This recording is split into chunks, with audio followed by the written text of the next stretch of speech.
Hey guys, Andrew Berg here. So when you talk about sight reading, you know that thing that you try to avoid, except that you can't unless you never want to learn new music again? Yeah. Sight reading has taken many of our comrades. May you rest in jazz. So how can we make this less challenging and actually get better at it? Well, I have a few tricks I like to use before I even start playing. They're perfect for auditions or when you're sight reading in an ensemble. But first, please hit the like and subscribe buttons so we can feed the YouTube algorithm. Alright, let me just have the way up front so we're all on the same page. Sight reading is basically when you read and play a piece of music for the first time. And fun fact, sight reading was first called prima vista, which in Italian means at first sight. The ultimate goal when it comes to sight reading is to not just make it to the end, but actually perform it and make it sound good.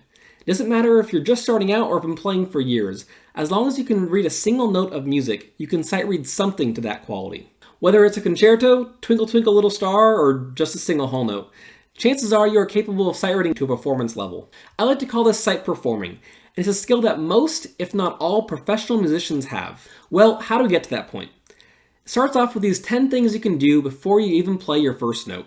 Number 1, the time signature. You have to know how many counts are in a measure and what note value gets the beat.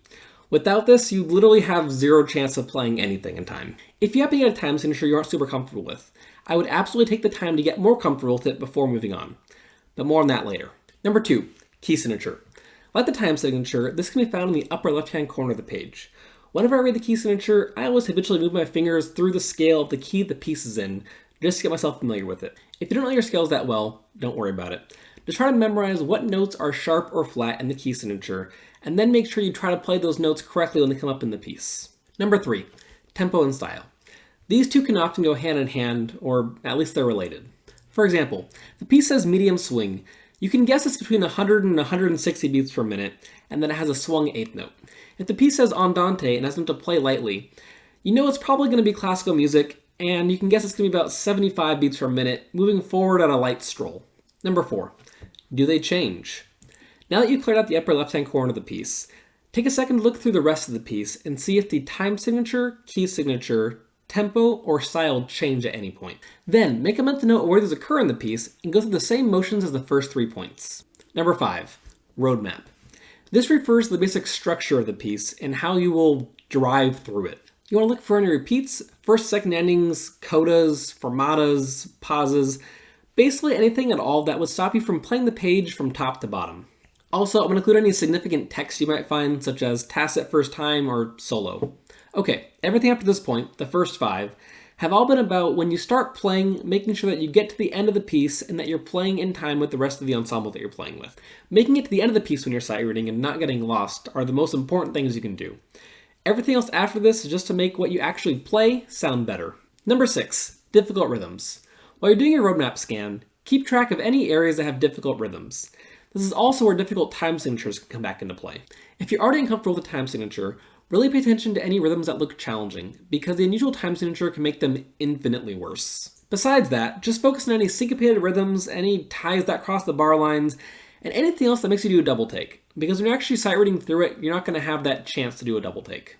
Number 7, repetitive sections. This might go hand in hand with the difficult rhythms. Basically look for any repetitive rhythms, note patterns, or basically anything that comes up more than once in the piece. If you're looking at this as trying to get the most amount right during your initial sight reading, then your best time spent is to go over any sections that repeat several times, and not waste any time going over any 2-note sections that only come up once. Number 8, darker areas. Basically the parts of the piece that have the most notes. When you find a difficult section with a lot of notes, just finger through it on your instrument so you have an idea how it feels in your hands. These sections are not as important as getting the right rhythms or basically anything up to this point, but it's best that you know at least that it exists, just so you don't panic when you see it during your sight reading. Okay, so everything up to this point is about surviving and playing everything technically correct, so you can make it to the end and have it sound vaguely like the piece. These last 2 are about getting it to that performance level and actually making music out of it. Number 9, dynamics and articulations. Look for any kind of markings that might indicate crescendos, decrescendos, staccato, legato, etc. Again, look for patterns, and at the very least, note any major shifts, like from forte down to piano. Number 10, shape and direction. The more you play, the better you'll be at being able to tell if you're playing the melody line, counter melody, or just background chords. An easy rule of thumb is to play any moving line slightly louder, and any longer notes slightly softer. This will allow whatever the melody line is to be able to be heard above the rest of the ensemble. Also, you can typically crescendo and decrescendo based on the direction of the line you're playing. For example, if you have eighth notes going up in one measure and down in the next, then you can start a little bit softer in the first measure, crescendo until you get to the end of it, and then decrescendo in the second measure. If you're not sure if this is appropriate, just start doing it subtly and listen to the ensemble around you, and then just make your best judgment. Now I want to go through a real-time example of this. I'm going to go a little fast. A lot of times you may only have 30 seconds or a minute to go through all these steps. Okay, so the first thing we're going to look for is a time signature. You can find that right up here in the upper left-hand corner. So in this piece, we're in 4/4. And look at who arranged that. Wow, anyway. Okay, so now we're going to look at key signature.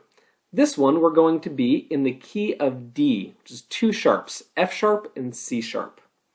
All right, the third step on our list is tempo and style. So right up here, we can see that we're in straight eighths and that we're at quarter note equals 60 beats per minute. Okay, the fourth step on the list is do they change? So now we're going to take a look through this piece and we're going to see if the time signature, key signature, or tempo and style changed at all throughout the piece. All right, so let's just kind of go through this and we're going to see, okay, so it looks like the style changes right here to slow swing. So we can guess it's probably going to be around the same tempo, but we're going to have a swung eighth note now instead of a straight eighth note. All right, we'll keep on going through here. I don't see anything else to do with time or key signature changes, but we'll keep on going down. Okay, cool. So that is it as far as step 4, do they change? Okay, the next step on the list is roadmap. So a reminder, this has to do with codas, fermatas, repeats, first, second endings, anything of that sort. Anything that stops us from going from the top of the page to the bottom of the page smoothly. Okay, so we're going to go through this. I don't see anything yet. Okay, going through. And all right, okay, so we're going to have to coda right here, DSL coda, and then we have the sign was right up there. Okay, so that means that when we're going through this piece, we're going to go through it, we're going to get to DSL coda, go back up to the sign up here, and then we are going to go back through the entire piece again until we get to coda, and then we're going to go down to the coda, which is right here, play through, and it looks like we have 5 fermatas in a row. So keep that in mind as well. Okay, the sixth step is difficult rhythms. So we're going to go through this again. Okay, so some sixteenths. Okay, this is something that might be a little bit difficult. So this one we have 2 and 3, 4, which isn't that difficult in itself, but it has a gliss in the middle of it. So depending on your instrument and what you're doing, that might be something that's a little bit tricky to go through and make sure you get that in time. Okay, so that right there. Come around. I do see 16ths followed by 32nd notes right here, but we're going to come back to that in another section. So keep on going through. All right. Oh, it looks like that rhythm appears again right here that we looked at over on this side. Okay, and that's it. Okay, cool. So that's something to keep in mind. Now look for repetitive sections. Well, we already kind of did that. So repetitive things, this obviously repeats, and it was difficult, so it's something we should look at. Besides that, not a whole lot else repeats during this.